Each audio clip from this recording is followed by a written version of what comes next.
Why nalapas nga balaod ang pag-extract o pagda og dolomite gikan sa lungsod sa Alcoy ngadto sa kauluhan nga gigamit ang gihimong White Sand Beach sa Manila Bay.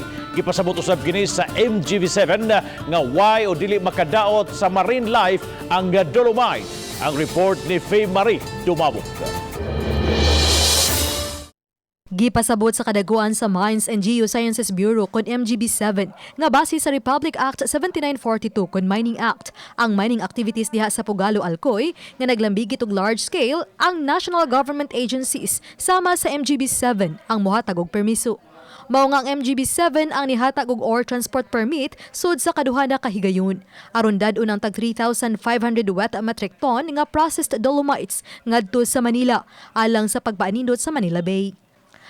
Ang paghatag sa OTP gihimo nitong Agosto 26 ug Setyembre 4. Dugang pasabot ni Engineer Arman Maliksi, ang Chief sa Mine Safety, Environment and Social Development Division sa MGB7, nga taod-taod nang nagpadala og dolomite ang maong mining company sa lain-laing lugar, sudugawas sa nasud.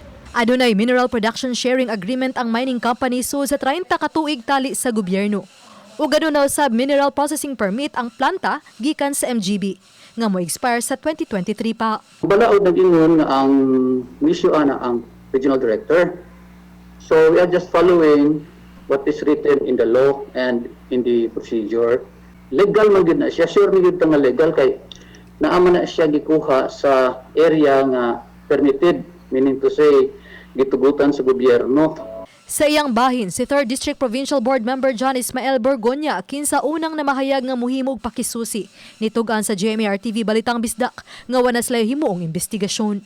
We're caught by surprise, kalitan lang ta. So, mo na itong statement at the time. Ang good thing rin po na, at least ning gawas ang MGB, ning pagawas og statement. Itubag ang atong mga pangutana. Samtang si Chudina Vea, ang coordinator sa Philippine Movement for Climate Justice, Cebu Chapter, padayon ang hinaot nga susihon gihapon ang panghitabo. May malipay sa nganong moatras na ang provincial government para mag-investigate. But we will not be cowed. We will pursue.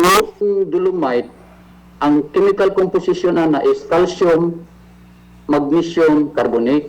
So karon mo nang ato na siya sa bukid. Pero ang iya yung original nga kung asa siya na porma anak dagat.